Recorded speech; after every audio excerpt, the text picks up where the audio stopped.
So, Carter, looking back on the offseason, I think one of our biggest complaints with this team or problems with 24 was how was this bullpen going to be different and be successful in 2025? Well, it's time we actually take a look at that. Plus, I got to say this, Phillies fans, what in the world is going on?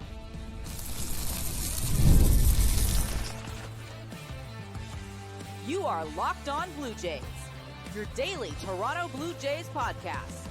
Part of the Locked On Podcast Network, your team every day. Welcome back to Locked On Blue Jays. Thank you for making Locked On Blue Jays your first listen every day. We are free and available wherever you get your podcasts and on YouTube. Part of the Locked On Podcast Network, your team every day. Today's episode is brought to you by FanDuel. Right now, new customers can get $250 in bonus bets when your first $5 bet wins. As always, I'm Braden Nowalsko. He's Carter First. You can find us on Twitter, Braden5 Nowalsko. Carter First too, as well on our main one at Locked On Jays as well, Instagram and TikTok at Locked On Blue Jays. If you're new here to YouTube or you're listening anywhere else, make sure you head over to the YouTube page. You hit the subscribe button. You might as well do it. It's free. Doesn't cost you guys a thing. Helps us out a ton. You guys get your shorts, your live streams, your videos, your podcasts. But in saying that, if you've done that already, that's fantastic, and we appreciate it. Lots to get into. Like we said, this is going to be a little bit of a different episode. We're not going to break down the game necessarily. We're going to save that for a little bit of the Wednesday episode as you guys are watching, because we do have a little bit to talk about. And I think we trashed 2024's bullpen for probably all the right reasons. It was terrible. But we're going to talk about how this bullpen differs, how it is getting better. What's going to happen with the Easton Lucas situation? What is going on in Philly? And by that, we mean Jordan Romano. Good Lord, if you're a Phillies fan right now, you are probably livid. My TikTok and Twitter and Instagram feeds have been full of Phillies fans complaining. Also, we got a fantasy check-in. Carter said there was another trade, so we'll take a look at that and how you guys did and sort of where everybody fits in the standings. I'll give you a little clue. I'm not doing well. But Carter, where do you want to start with this bullpen? I mean, there's a lot of places you can go, but do you want to start with the roster moves and recapping those once again for the people? Yeah, we can go over that one more time. We did end off the episode with those roster moves, but obviously some big moves for the Toronto Blue Jays. So they did obviously recall Dylan Tate. We saw him in that Sunday game. Paxton Scholl's first career start tied the major league record in strikeouts in a relief appearance with 8. So that was a big move. We'll see how that does pan out. Nick Sandlin is on the 15-day IL with the right lat strain. And about time, I've been saying this for the entire season. It took them 22 games to figure it out, or 21 games it was, but Jacob Barnes was DFA'd over the weekend. So this bullpen is looking a little bit different than it was. But before we do jump into how the bullpen does look now, I kind of just want to go over how bad the bullpen was last season and how it has looked this season. Again, we are only a few games into the season. There still is a lot of things that can go even better, can go even worse. A bunch of things can happen. There could be some injuries, you name it. So obviously there is still a lot to be desired with this bullpen to see how it does work out for the rest of the season. But doesn't matter that it's only been a couple games, only been 22 games as the time we are recording this podcast. It is clear that this bullpen is miles better than it was last season. And just going over some of these stats here. So looking at the Toronto Blue Jays bullpen in 2024, they had the 29th best ERA in all of baseball with a 4.74 ERA. They gave up 92 home runs. That was the worst in all of baseball. They were giving up moonballs left, right, and center. That was obviously good for last in baseball, but they had 10 more home runs given up their bullpen than the next closest team. And the next closest team was the Chicago White Sox, who had a historically bad season. That's how bad the Toronto Blue Jays bullpen was. 25th in whip with a 1.34 whip last season. 502 Ks was good for 29th in all of baseball, second worst, and 39 saves, which was good for 25th in all of baseball. This bullpen throughout these last 22 games, again, you do have some massive additions on this bullpen. Nick Sandlin, who has been very underrated since coming to the Toronto Blue Jays, and then Jeff Hoffman. We cannot say enough good things about this guy, especially with how things are going on in Philly. We're going to get into that more so in the second segment. But the bullpen throughout these first 22 games, 3.44 ERA, which is good for 10th in the league. 7 saves, that is tied for 6th. 58 hits given up, that's good for 9th. 31 earned runs, that is good for 12th in all of baseball. 106 whip was good for 4th, 24 walks, which is good for 7th, and 98 Ks, which is good for 3rd. And we gotta got to include these guys as well. We got to take in everything that is surrounding this Toronto Blue Jays bullpen. We had two absolute bums pitching for the Toronto Blue Jays early on, Richard Lovelady and Jacob Barnes. Jacob Barnes gave up 8 earned runs in 8 innings pitched. Richard Lovelady gave up 4 earned runs in 1.2 innings pitched. So if you take away these two guys from these bullpen stats, the Toronto Blue Jays are top 3 in majority of categories, if not top 5. This bullpen has been absolutely ridiculous and has been a massive contributor to why this team is a couple games above 500 at this point.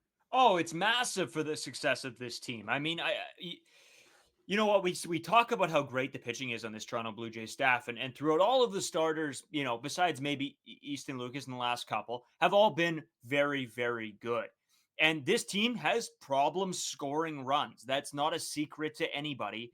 And Carter, just the feeling surrounding this bullpen when guys come in, you feel way better about it. I mean, I watch Yimi Garcia or Jeff Hoffman or Nick Sandlin, who we talked about in the offseason, like you said, as being a candidate for a diamond in the rough type of player, and talked about how integral he was to that trade, not just Andrus Gimenez, how they needed help in the bullpen. And they obviously saw something in Nick Sandlin that was worth bringing over to this team. And it's just paid off. Yes, he is injured right now, but he's going to come back. You have Erik Swanson on the mend. You got Ryan Burr on the mend.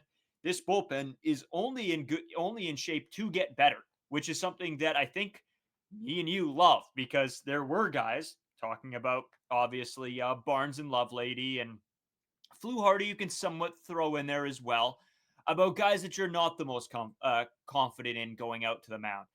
But for the most part, this team's bullpen feels way better than 2024. 2024, Carter, the starter would come out and I would be terrified to my very core to see anybody walk out on that mound. And that includes Jordan Manoah. And we'll talk more about him sort of later on in the show. But I don't know, Carter. I guess I know there are a couple guys you specifically want to focus on. And I guess maybe take me through a little bit how you felt about sort of our prediction with Nick Sandlin as well to start this year. Yeah, Nick Sandlin was at that time being kind of known as a throw-in into this trade. It was more so like a one-for-one Spencer Horwitz for Andrus Gimenez. We jumped on this pretty early. A lot of Toronto Blue Jays fans jumped on this as well. Nick Sandlin, very underrated in that Cleveland Guardians bullpen, which was a bullpen that was very good in 2024. So we got one of, I guess, the worst pieces of that bullpen, but still a very effective piece, obviously, as we have seen throughout these first 22 games of the season. Definitely sucks that you see Nick Sandlin obviously being on the IL now, a guy that, again, was picking up some steam, was having one of the best starts to a season of his career, a guy that Toronto Blue Jays were relying on, especially with some injuries early on the season when you have Ryan Burr, Erik Swanson, still being on the IL. So definitely a tough injury to see. But yeah, a guy that has been surprising a lot of Toronto Blue Jays fans. And we saw those underlying strikeout numbers. We saw the swing and miss stuff that Nick Sandlin did bring to the table. And he has been showing us and showcasing that throughout his start with the Toronto Blue Jays here. So nothing bad to say about Nick Sandlin, a guy that I am very confident rolling on out of the bullpen, rolling onto the mound in late game situations. Again, I'm not necessarily wanting to throw him in closing situations, especially when you got a guy like Jeff Hoffman in those scenarios and guys like Yimi Garcia as well. But for why we have Nick Sandlin, for that guy that can be an opener if you really want him to, can go in the 5th inning, can go in the 7th inning. We have used him in extra innings as well. A little bit of that Swiss Army knife that we are being accustomed to seeing. And the biggest thing and the biggest change of these bullpens is that just the turnover, the complete turnover when you look at 2024 and 2025. You had Yimi Garcia coming back from last season. You obviously had Chad Green as well coming back from last season. Yariel Rodriguez, and then a guy that has kind of flown under the radar as well, Brendan Little.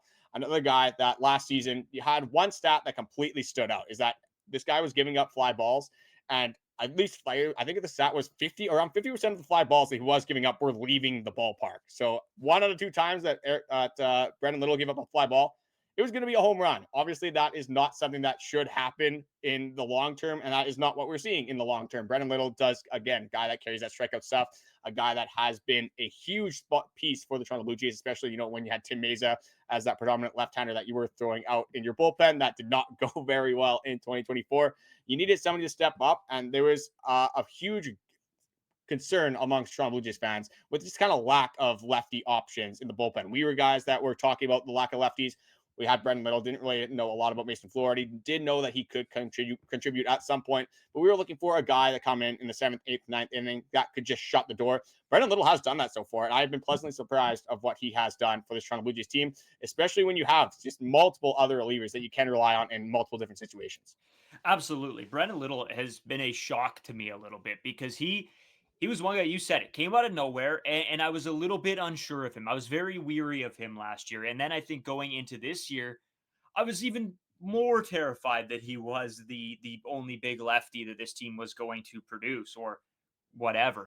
And then moving forward, he has proven, and just like most of this bullpen has proven to me that they are trustworthy. Yimi Garcia still had question marks around him. As good as we saw Yimi Garcia be for this club last season, he then went out and got traded and was pretty horrible.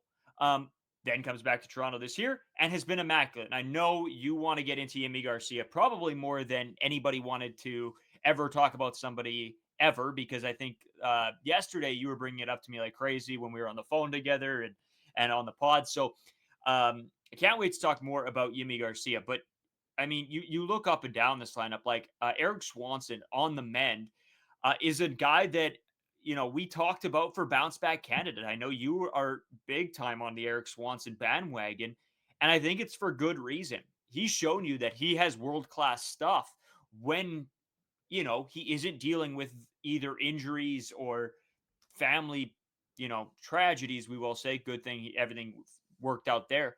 But at the end of the day, are we going, and again, maybe limit expectations for Erik Swanson's comeback because you saw what happened when he came off of a break and didn't get the right start to the season. But I think there are now more pieces surrounding him where he doesn't have to come in and be that 8th inning guy immediately again, right? He can be that throw-in piece that you use here and there instead of, hey, we need a save here. We need a hold here. We got to throw Erik Swanson. So a lot of question marks in this bullpen, but a lot of also good results. So am I sold yet? This is one of the best bullpens in the league? No, but it's a vast, vast improvement over last season. Well, and the questions aren't coming from the high leverage arms in the bullpen. They aren't coming from the top end arms in the bullpen. We're getting the lower leverage guys, which is a lot more acceptable, a lot more manageable than, having to roll out Tim Meza, Trevor Richards, and Jordan Romano in late game situations. Who would have thought, based off how we were looking at it in hindsight, that was not going to work out for the Toronto Blue Jays. So obviously the revamp needed to happen in Toronto Blue Jays land. And like you said with Erik Swanson, the nice thing about this year is that when Erik Swanson came back last year, he was thrown into a situation where they needed him to go out in the 8th inning. They needed him to go out in closing situations. They needed him to go out in high leverage. And just a stat that I wanted to bring up once again about Erik Swanson, I always do this, is that very bad start to the season last year, 9.2 ERA in 14 2/3 innings. Obviously had a bunch of underlying things going on that we have covered immensely on this podcast. But after the All-Star break, 2.55 ERA over 24.2 innings. That is the Erik Swanson that we should be more accustomed to seeing. And there is no need to rush this guy back. There's no need to throw this guy in high leverage situations because you do have Chad Green to do that. You will eventually have Nick Sandlin back to do that. You have Yimi Garcia doing that. You have Jeff Hoffman doing that. You have Brendan Little, who you can throw in those situations. There's so many different arms that you can go to right now. If you have Erik Swanson come back, and again, right now, it's the lower leverage arms that are a little bit of question marks on this team. You get Erik Swanson back. The way it's looking is at the end of April and maybe the start of May, so only a couple more weeks for Erik Swanson. Ryan Burr right behind him as well. Paxton Schultz has shown you, again, one start. Are we going to be convinced by that? I mean, we're obviously looking to see more from him. But, again, good things early on. Dylan Tate, probably a very easy guy that will go back to AAA as soon as you do have one of those guys come back. But those are the two question marks on this bullpen right now. I'm liking what Mason Flaherty's doing in those lower leverage situations against lefties. So you have those 6 guys. You bring in Erik Swanson. You bring in Ryan Burr. That's a pretty solid bullpen. I'm not the highest guy on Ryan Burr ever, but this is another guy that has shown some swing and miss stuff, some strikeout stuff. So if you're going to throw this guy in the 5th inning, I think the Toronto Blue Jays are going to be in a pretty good spot when it comes to this bullpen, especially when you have all these starting pitchers. You have Chris Bassitt, Jose Berrios, Kevin Gausman, Bowden Francis, who are taking this team in later into games, so you don't have to tax these bullpen arms early, which has just been very nice for the bullpen as a whole, the starting pitching as a whole, and the Toronto Blue Jays early on in the season as a whole. Yeah, I couldn't agree more. And we still got a lot more bullpen to get into because, we got to talk about those higher leverage guys. We got to talk about the Easton Lucas situation, what's going to happen there as well. is when I bring up higher leverage guys and think back to 2024 and into 2025, what was the big difference? Do you feel more confident in your closer coming into a game now than you did in 2024? I think it's an easy answer, but we'll get more into that as we come back. Today's episode is brought to you by FanDuel. You guys know I talk about FanDuel all the time, and I have been winning money, which is nice. I won a bunch, I lost a little bit, and now I've been staying steady, consistently winning, and that is so nice. With the NBA playoffs, the NHL playoffs, baseball back, there's a whole lot of stuff to bet on. The NBA playoffs, like I said, almost here, and FanDuel is giving new customers an incredible way to get in on the action. Right now, when you join FanDuel, you can place your first $5 bet. You'll get $250 in bonus bets if your bet wins. I love how FanDuel makes betting so easy, whether it's picking my favorite team or diving into player props. I'm a big player prop guy. When we're talking about baseball games, I go strikeouts, I go total bases, I go first inning props, which I love too. Or, hey, there's an inning, I'm popping in middle of the game. I don't think, hey, I know that this guy on the mound's a shutdown guy. I know this guy on the mound's a shutdown guy. Maybe I bet no runs scored in this inning. I love it. Gives you so many different options. Plus, when the game tips off, you can even combine live prop bets into a same game parlay for a chance at a big win. That's a live same game prop bet, which is super fun. Don't miss out. Head to FanDuel.com and claim your $250 in bonus bets today.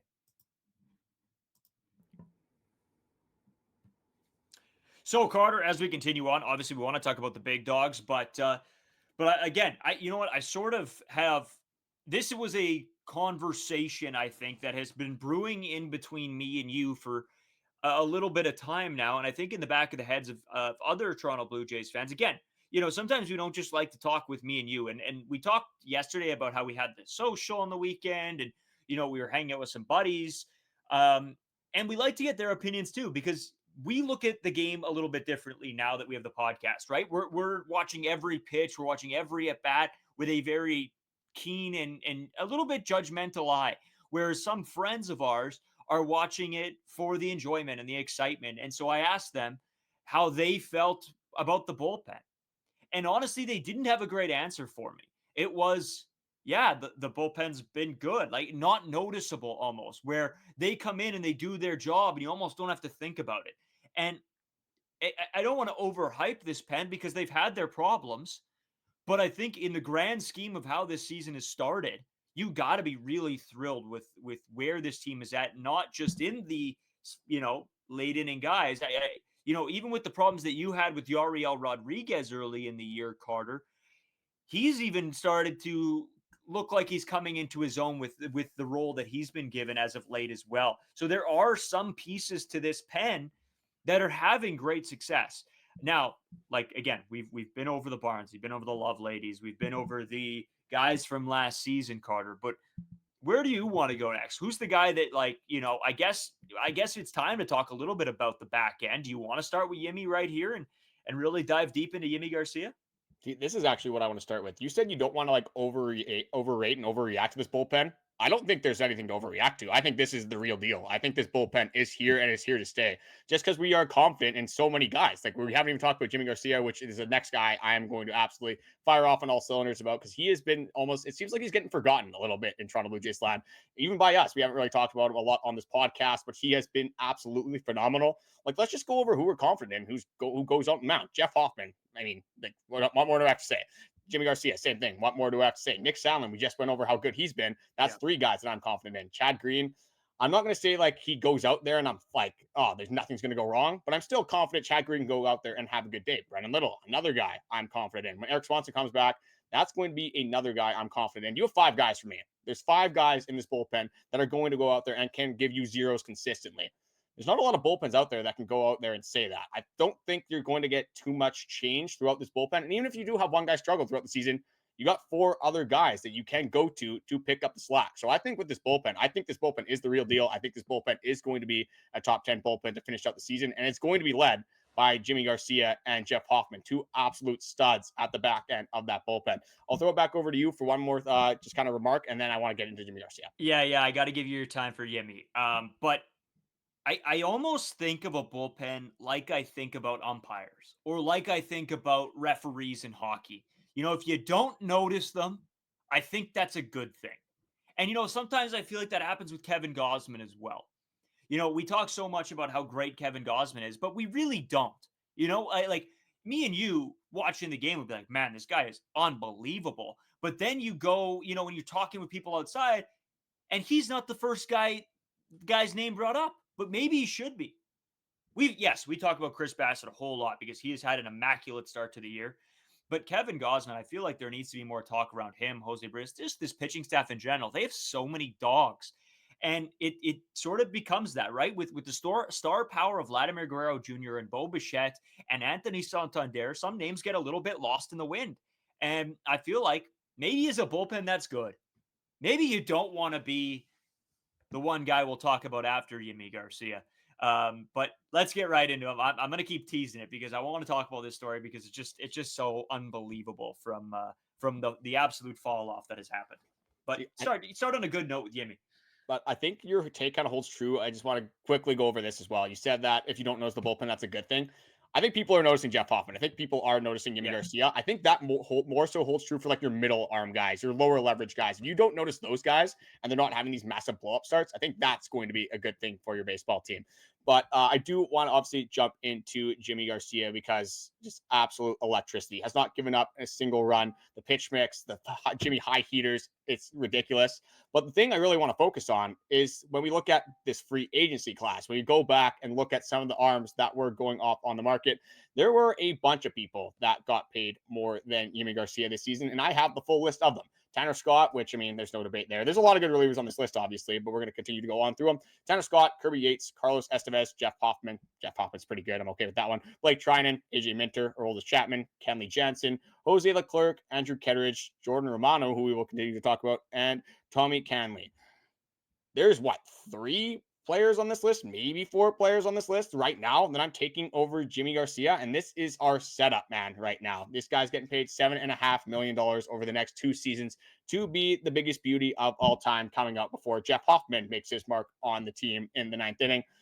Just how is a guy so underrated? I feel like honestly throughout the league, even I think in Toronto Blue Jays land, people still aren't really talking about Yimi Garcia as much as they should be. Just what more does this guy need to do to kind of put his name in the spotlight? We might, I don't even want to say it. Like Jeff Hoffman might have to disappear for Yimi Garcia to actually get the accolades that he deserves. Carter, I'm going to throw it back to a conversation me and you had in the offseason about Yimi Garcia. Before the Jeff Hoffman signing, we were okay with Yimi Garcia being the closer for this team. And I think that speaks true to how good Yimi Garcia has been this season. Because we saw him last year. We saw what he can do and his ability. Now, the question mark was, can he keep this up if he going into next year? Or was it a one-off? Or was it a, whatever? Yimi Garcia has been the exact player me and you specifically hoped he would be and had a feeling he would be. He is the perfect 8th man. And yes, you're not going to compare him to Jeff Hoffman. You aren't.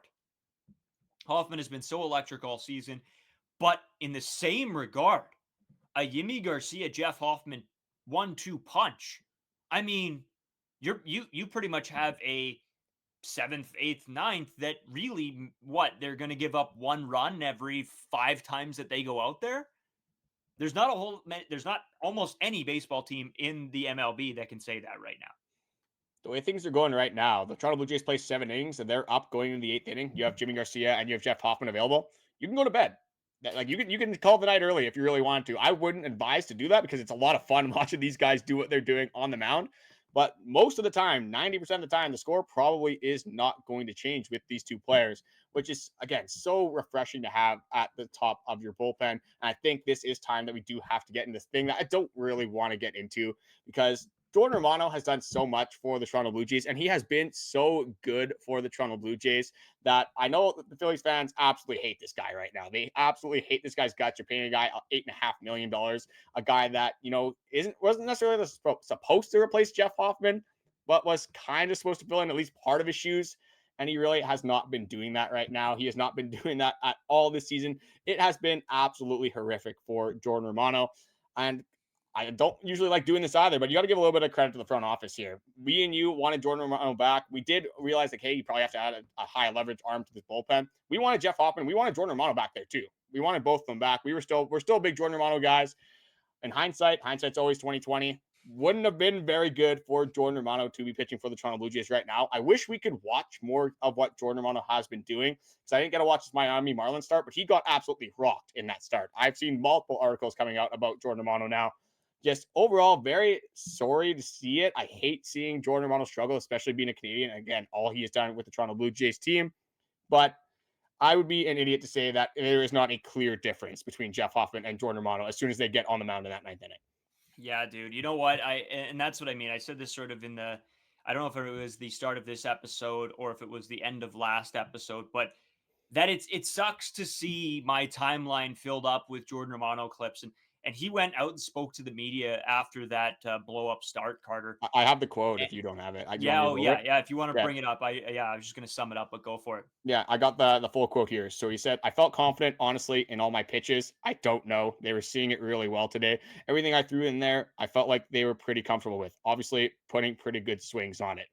I didn't see his facial expression. I didn't see the interview, but you can tell like he looks defeated and when he's saying this. That's the biggest thing for me is he looks like he has no idea what he's doing wrong. And with a lot of guys, right, you can see it. You know, when you talk to them, they're like, well, this is the problem. I just can't fix it as of right now. I think back to George Springer over the last 2 years, Carter, a guy that I think knew his problem, but didn't necessarily know how to fix it, where Jordan Romano has no idea whatsoever of what's going wrong. He is just going out there and hoping and praying to God that he is going to be enough that day, which is very sad because again, I'm in the same boat as you. And it's that I love Jordan Romano and I loved everything he's done with the Toronto Blue Jays. But full hat tips, I got to commend this front office. You go out and you obviously see something in Jordan Romano that you're not liking. You don't trust him moving into 2025. And then you go and you see a difference in a guy like Jeff Hoffman, something different than the Orioles and I think it was the Braves as well. Yeah. Who decided to pass on him. And it has turned out all aces for you. So as much as we sometimes rag or dog on the front office, what a decision by them. What an absolute immaculate decision from them. Yeah, as my dad says, that was ace by the Toronto Blue Jays because Jeff Hoffman, honestly, like they were talking about stretching him out as a starter. I'm not going to say he would be an ace, but I mean, Jeff Hoffman clearly comfortable in what he's doing, clearly comfortable rolling out in the ninth inning. He did say that he feels like he's found his calling coming out as a closer for a baseball team. I did want to throw this in just as we are talking about this again. I hate that we have to be on the Jordan Romano slander train. I hope it does end up working for him. One of our friends is probably laughing in his chair right now, saying like, "Oh, Jordan Romano's a fake closer." We're saying that all year last year. He might be loving this, but I don't know what the fix is. If you guys are watching Jordan Romano, if there's any Phillies fans for some reason listening to this podcast, I know you guys hate him right now, but like, what is he just being horrific? Is it the command? Like, is there a fix? Do you guys have any hope with Jordan Romano? I just want to really know like what the Phillies fans are thinking of Jordan Romano right now. And it's been bad enough that even in our Locked On Fantasy group chat, we have just obviously a league with 18 of you other guys in our 20-man Locked On league. We have a text here that says, "Yikes, Jordan Romano would hate to be the guy that drafted him." Guess who drafted him? I wonder who that was. All right. Yeah. No, I deserve that for sure. To be fair, I drafted him 266th overall as more of a throw in, whatever. But yeah, it still sucked. And honestly, it was a bit of a kick in the pants for the fact that I had to drop him. I was like, oh, I wanted to roll with one guy that, ex-Toronto Blue Jay, but whatever. It was what it was. That sucked. But honestly, just brutal for Jordan Romano. But you know what? As the Toronto Blue Jays fans and people that do a podcast, we could not be more thrilled that we have a guy like Jeff Hoffman coming in to close games and Yimi Garcia instead of hoping and praying that Jordan Romano figures it out. So, Carter, anything else before we kick out of here? We want to do a little bit of a fantasy update. Guys going well. Who's playing well out of you guys who, we give you guys shout outs for playing so well and knowing your stuff. Plus, there was a trade. There are some other things going down. So we're going to talk about all that. But Carter, anything else before we kick into all of that? Not too much. Just hoping that things can go better for Jordan Romano in the future. I'm not going to be a guy that preys on his downfall whatsoever. So hopefully, things do go a little bit better in the future for Jordan Romano. But again, it has been an absolute pleasure watching Jeff Hoffman on the mound. It is going to be a pleasure watching Jeff Hoffman on the mound for the rest of the season and the 2 years following for us in Toronto Blue Jays land. But yeah, we got some more fantasy stuff that we want to go over, just how the week kind of went through. And we got our second trade of the fantasy season. Much more we want to get into. We'll get into all that stuff coming up.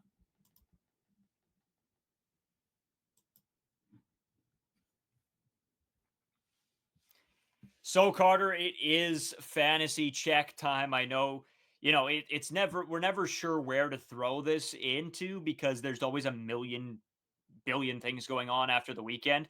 But here we are. And to no one's surprise, I lost last week again because I am terrible. And I got to give shout outs to Matthew Taps.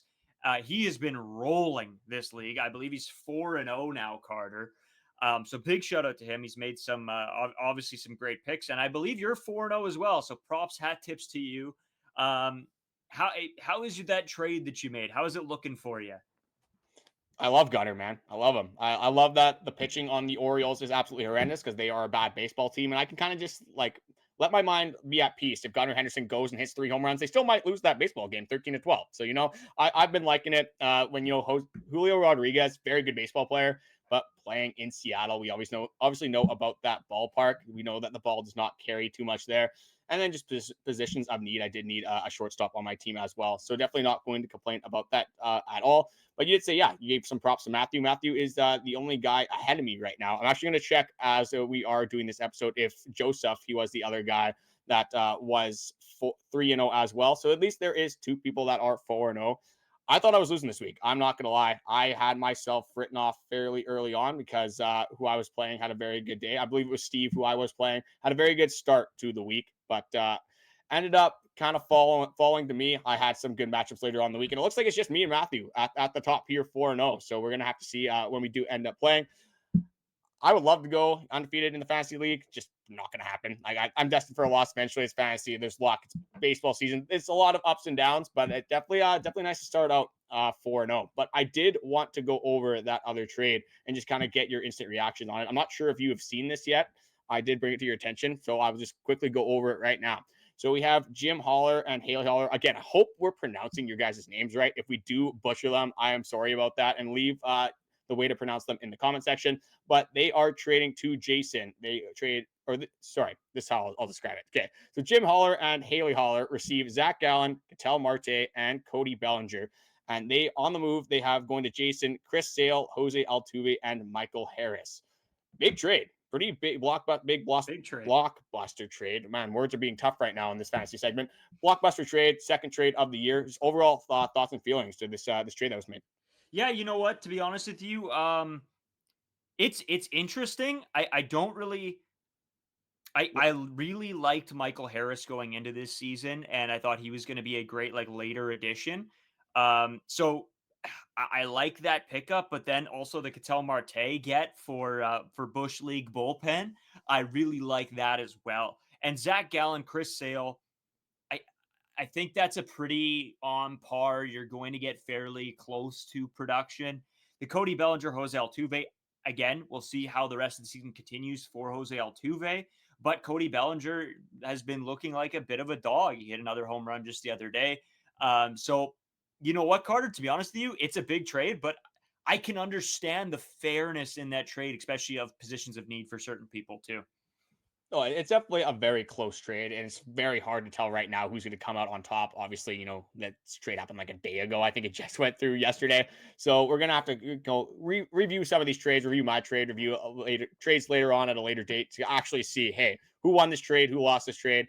But right now, it does feel like it is pretty even between these two. A little bit of a Braves and D-back swap that we have going on here. So definitely interesting. Keep firing off the trades. I love when transactions are made. I love when people are participating and being active in the fantasy league. Just wanted to let you guys know, again, one more time, that for sure we are giving a prize to the league winner. We're still deciding if we want to do a second and third place prize. We're trying to figure out, hey, do we want to give out a little bit of charity awards? But I mean, second place in a 20-man league, that is definitely an accomplishment at the end of the day.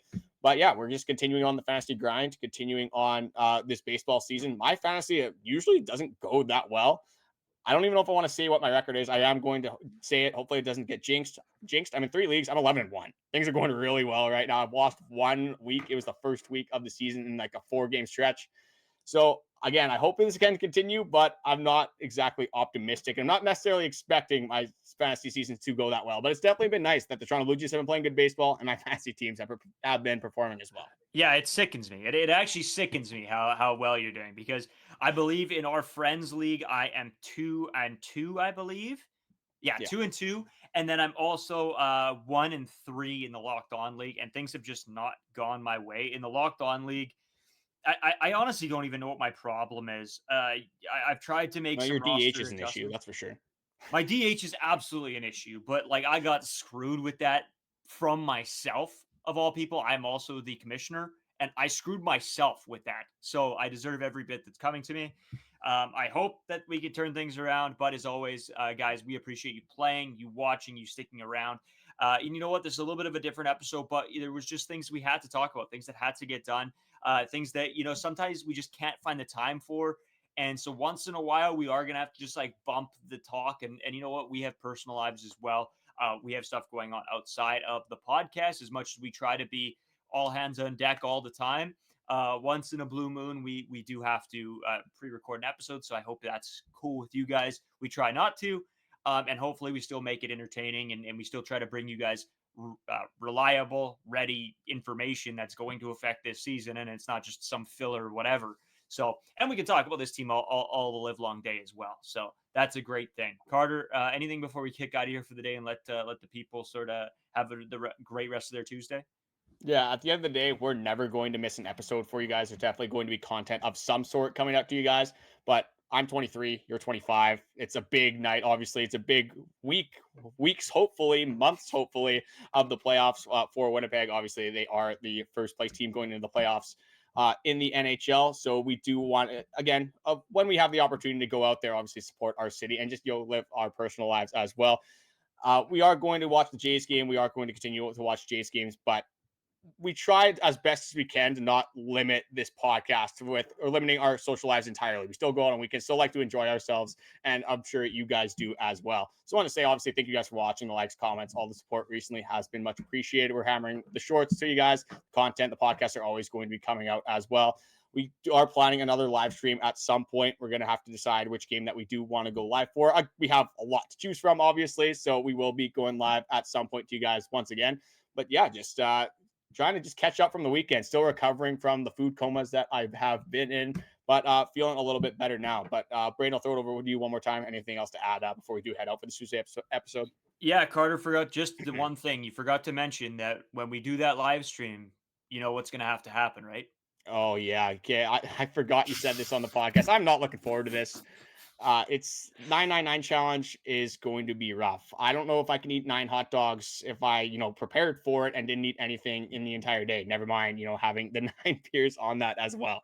So that is going to be our plan. Unfortunately for me, Braden's really excited about it. I'm not excited about it whatsoever, but that's just more of a reason for you guys to tune into that live stream. We'll definitely be advertising it on the podcast when that does happen. Thank you guys for watching, and we will talk to you guys tomorrow.